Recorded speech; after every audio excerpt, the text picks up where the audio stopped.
Trabalho e Previdência. Os benefícios corporativos são vantagens e facilidades que a empresa disponibiliza para o seu empregado. Convênios médicos e odontológicos, auxílio para home office, cesta básica, vale combustível, vale alimentação, entre outros.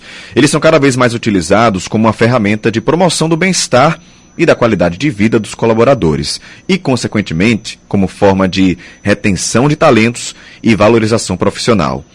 Hoje, a advogada Juliana Coelho vai esclarecer, tirar dúvida dos ouvintes aqui da CBN sobre as principais questões envolvendo os benefícios corporativos. Juliana, bom dia para você. Bom dia, Caio. Vamos falar primeiro, explicar para o nosso ouvinte quais os tipos de benefícios para os colaboradores de empresa, né, que essa empresa pode fornecer aos empregados, porque são muitos, né? Quais são esses, que a gente começar explicando? São muitos benefícios e o próprio empregador, né, a própria empresa é livre para criar outros benefícios. Então, basicamente, nós temos aqueles benefícios que estão previstos em lei, como, por exemplo, o Vale Transporte. Isso lei, tem que oferecer. Isso, obrigatoriamente para aqueles empregados que fazem uso, né, da rede pública de transporte. Então, a gente tem alguns que são previstos em convenções coletivas, por exemplo, é muito comum que Vale Alimentação esteja previsto na convenção coletiva. Algum benefício também envolvendo plano de saúde, plano odontológico, normalmente estão previstos em convenção coletiva. E aqueles benefícios que são concedidos por mera liberalidade do empregador, como, por exemplo, essas questões relativas ao home office. Então, eles são liberalidades, ou seja, o empregador concede se quiser. É possível que haja um desconto ali no contra-cheque do empregado para custeio desses benefícios concedidos? É muito comum, quando a gente fala de benefício, a pessoa pensar que só tem bônus, né? Mas não, alguns benefícios têm previsão expressa de algum tipo de desconto. É o exemplo mais claro do Vale Transporte. O Vale Transporte pode ser feito um desconto de até 6% no salário do empregado para ter a concessão desse benefício. Pois é, um dos benefícios mais comuns oferecidos pelas empresas são Vale Refeição e Vale Alimentação. Qual é a diferença entre eles? O pessoal confunde um pouco também. Isso, são benefícios que têm por objetivo, né, favorecer realmente o bem-estar do empregado e a alimentação dele em geral. Mas elas têm pequenas diferenças. O Vale Refeição, ele é feito para aquelas refeições prontas. Então, você consegue utilizar em restaurantes, em lanchonetes, dentro da rede credenciada daquele ticket que você está recebendo. Já o Vale Alimentação, ele é feito normalmente para você utilizar em supermercados, hipermercados, mercadinhos, então para que você faça a preparação desses alimentos. A gente está conversando aqui com Juliana Coelho, advogada, sobre esses benefícios. Se você tiver alguma dúvida, manda no nosso WhatsApp 981324088. Vale Transporte, Juliana. Todo empregado tem direito? Qual a diferença também do Vale Transporte para o Vale Combustível?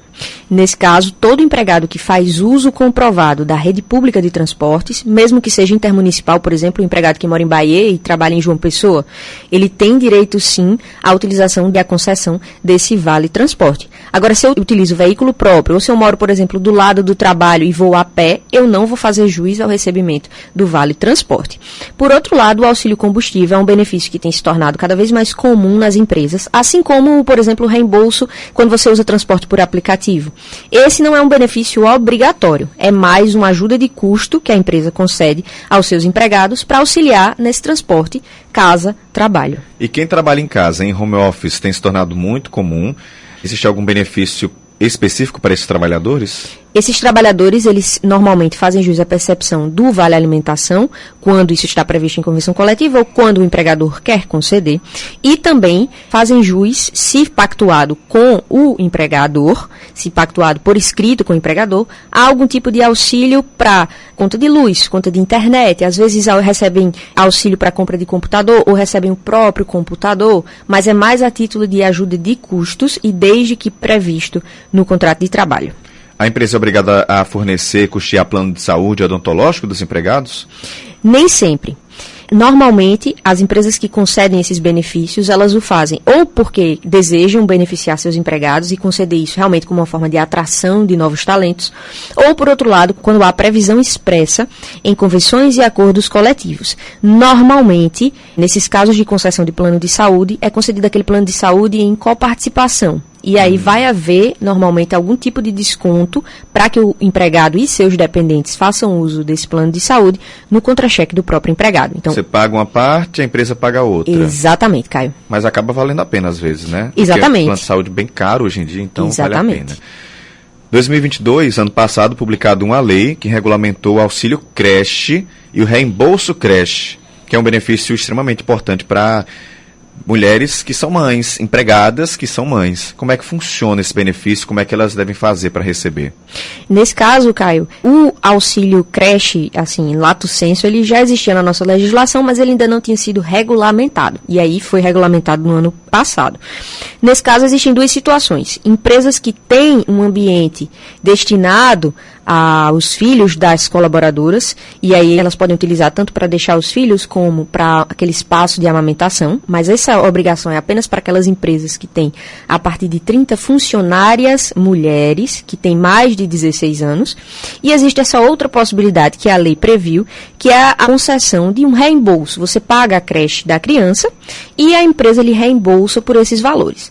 A grande questão é que não existe ainda em lei um valor fixo, então fica a critério ou da convenção coletiva da categoria de dizer, o auxílio vai até R$200, R$300, ou a cargo da própria empresa fazer uma política relativa a esse reembolso creche, a esse auxílio creche. Também tem um Vale Cultura, né, que o pessoal, pouca gente conhece e que tem esse objetivo de garantir acesso a atividades culturais desenvolvidas aqui no país. Exatamente, esse é um benefício pouco conhecido, mas super importante, porque eu sempre digo que lazer, férias, são integrantes do ambiente de trabalho, porque garantem a rigidez mental dos funcionários, então são muito importantes. E aí o governo federal, eu acredito que há algum tempo, assim, coisa de uns 10 anos mais ou menos, ele criou e implementou esse Vale Cultura. O empregado, ele passa a receber um valor de até R$50 em um cartão magnético, que é destinado a que ele possa ter acesso a cinema, teatro e outras atividades culturais. Nesse caso, para trabalhadores que recebem até 5 salários mínimos, pode ser descontado até 10% do valor desse vale, ou seja, R$5, do contra-cheque do empregado. Tudo isso benefício que ajude muito ao trabalhador que trabalha. A gente trabalha muito, né? Então ajuda a ficar mais tranquilo aí para seguir a vida, ter os seus momentos de descanso, também seu lazer. Juliana Coelho, muito obrigado pela participação. Até a próxima semana. Obrigada, Caio. Até a próxima semana.